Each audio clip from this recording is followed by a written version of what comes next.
e esse é o nosso segundo vídeo sobre timidez. E nesse vídeo nós vamos falar que você não é as suas experiências. Para começar esse tema, para iniciar, eu quero falar sobre o princípio 90-10. O que é esse princípio? 90% daquilo que nós vivemos é o significado que a gente dá para aquilo que acontece nas nossas vidas. 10% apenas é aquilo que efetivamente acontece. Então qualquer coisa que aconteceu na sua vida, você pode ter certeza, 10% é o que aconteceu, 90% é o significado que você dá para aquilo que aconteceu, é aquilo que você vai fazer com o que aconteceu. Exemplo, um acidente de carro, tinham 4 pessoas, 2 morreram e 2 sobreviveram.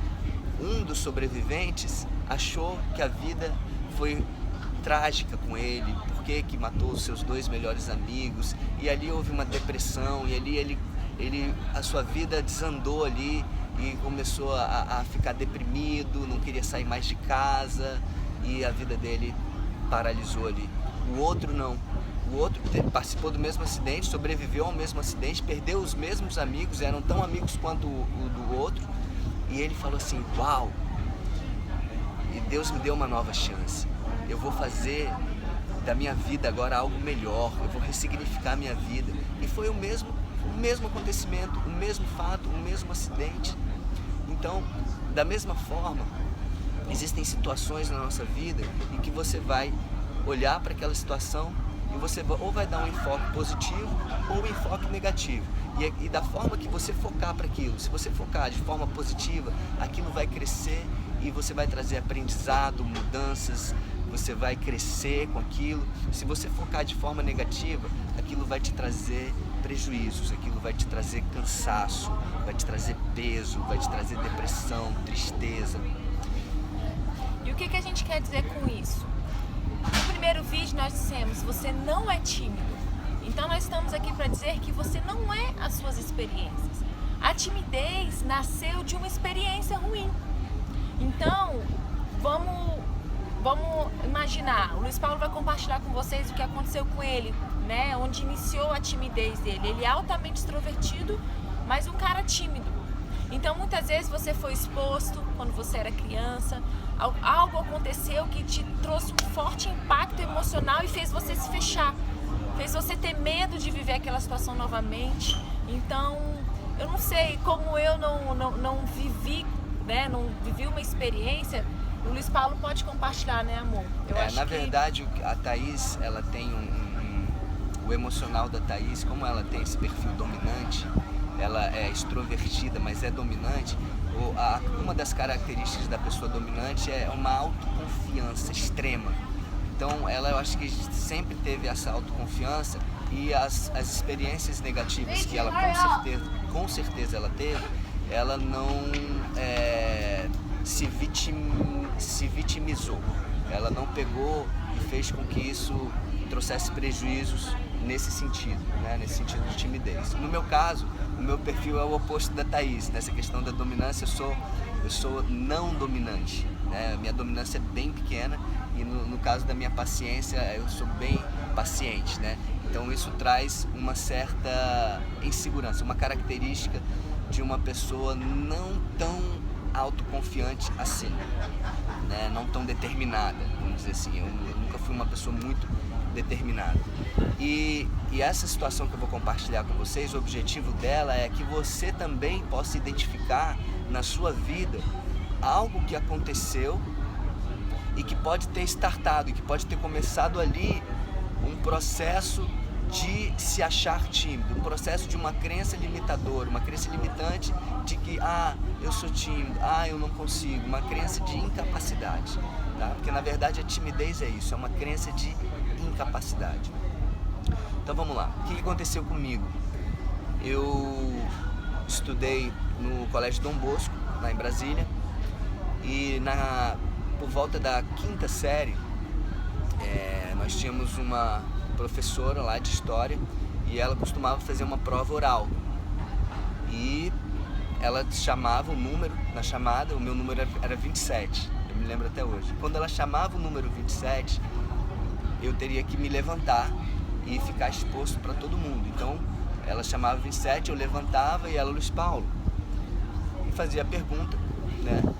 E normalmente, quando isso aconteceu a primeira vez, eu me lembro que eu travei, eu não sabia, eu não era de estudar, eu era de prestar atenção na aula, mas essa disciplina, história, precisava de estudo. E eu não sabia a pergunta, não sabia a resposta daquela pergunta. E eu me lembro que a primeira vez que isso aconteceu, eu fiquei tão vermelho, que eu cheguei a suar. Eu suava.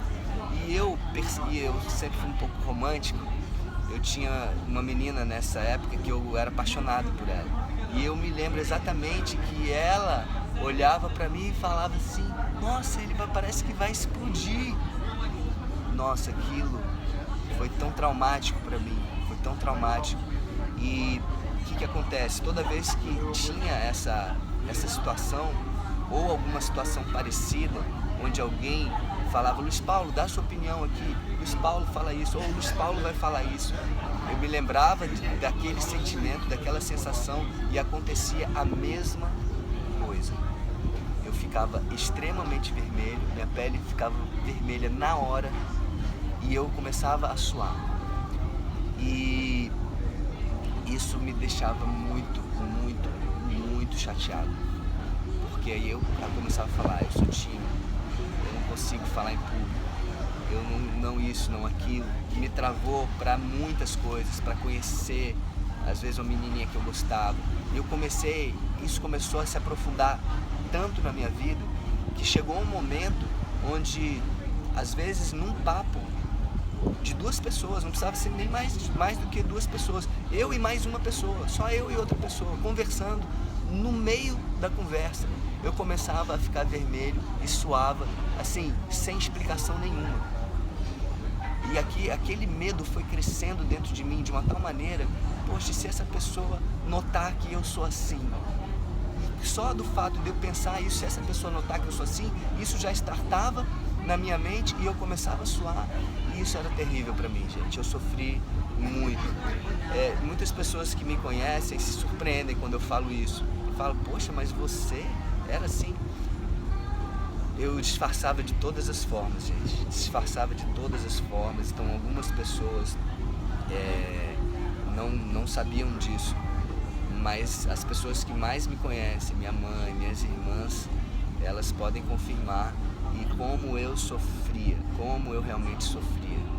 E quando era para falar besteira, quando era para falar brincadeira e piada, eu fazia. Por isso que eu comecei a beber também.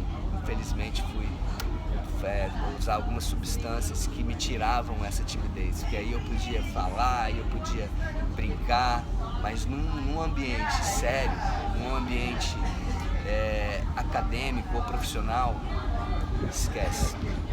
Eu realmente ficava bem prejudicado com essa questão da timidez. E como Luiz Paulo, eu acredito que você possa ter passado por alguma situação, né? O Luiz Paulo falando, me vieram alguns exemplos. Por exemplo, uma pessoa muito bonita.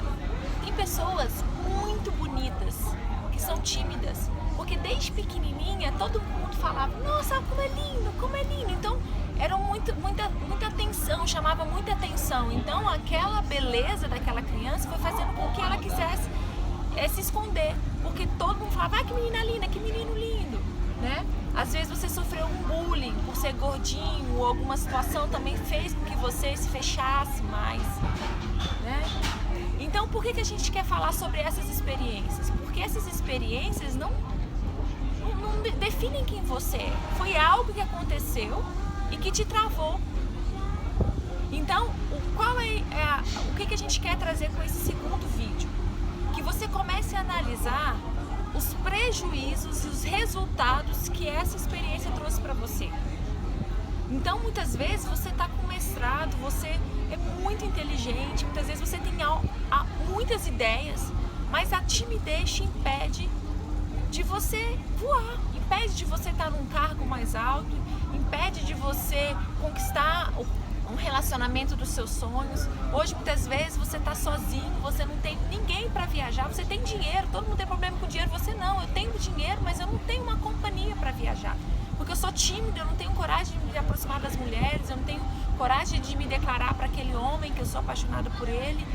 Muitas vezes no trabalho, como o Luiz Paulo trabalhava no banco, às vezes estar numa reunião é algo tão simples, você podia levantar a mão e falar, mas não, a vergonha, o medo da timidez, do que vão falar de você se você falar errado, faz com que você, muitas vezes não seja enxergado. Então aí faz com que o outro seja promovido e você é muito mais capacitado que o outro. Ou às vezes é questão de você poder fazer a diferença no mundo, você poder, com a sua experiência, passar isso, impactar as pessoas, falar numa palestra, falar numa reunião de família, falar inclusive num funeral, porque não? Num lugar onde as pessoas às vezes estão precisando de uma palavra e às vezes você se priva disso, você priva não só você priva as outras pessoas, você priva o seu filho, você priva as pessoas que te amam de viver o seu melhor. Uma frase que eu li num livro chamado Mude Sua Vida em 7 Dias, do Paul McKenna, e nesse livro ele fala assim, quando você alcança a sua melhor versão, acontece algo fantástico. Você começa a liberar as outras pessoas para fazerem o mesmo. Então, se você está limitado, as pessoas que estão junto com você também estão limitadas, porque nós temos o neurônio espelho. Então, se ele não pode, eu não posso. Agora, se ele pode, eu posso. Então, quando você atinge a sua melhor versão, quando você se liberta dos seus medos, das suas inseguranças, das suas crenças limitantes, você faz com que as pessoas que estão ao seu lado, olhando para isso, olhando para essa sua atitude, olhando para essa sua intrepidez, para essa sua coragem, para essa sua liberdade, façam a mesma coisa. Então o nosso convite é esse, que você seja a sua melhor versão, que você viva o seu melhor. E analisa, a gente fez uma série sobre casamento, né? Quantos casamentos foram destruídos ou estão sendo destruídos pela timidez? Porque um relacionamento, eu e o Luiz Paulo hoje, nossa, a gente conquistou um relacionamento de 11 anos de casamento, bem casados, felizes, porque a gente não tem vergonha de dizer nada um pro outro. Então eu não me importo com o que o Luiz Paulo vai achar do que eu vou falar, ou eu não tenho vergonha de mostrar quem realmente eu sou, ele não tem vergonha. E muitas vezes a timidez impede de você dizer eu te amo, de você fazer uma surpresa, de você de repente colocar uma fraqueza sua pro seu cônjuge, pedir ajuda. Muitas vezes o seu filho, você não tem coragem de abraçar o seu filho, você não tem coragem de dizer eu te amo, de dar parabéns, de fazer algo diferente com ele por vergonha, por timidez, sendo que é algo do seu sangue, é a sua esposa, é o seu marido. Então analisa quais prejuízos, quais resultados a timidez tem trazido para a sua vida. E é isso que a gente quer fechar esse segundo vídeo. Faz uma reflexão. Reflete aí. Sabendo que você não é tímido, que você não é as suas experiências e que essa timidez tem trazido grandes prejuízos para a sua vida. Pensa bem nisso. Quanta coisa você poderia já ter vivido, quanta coisa as pessoas que estão ao seu redor já poderiam ter experimentado junto com você. E isso não aconteceu por causa dessa maldita e mentirosa timidez. A gente se vê no terceiro vídeo. Beijo. Beijo. Da Tatá.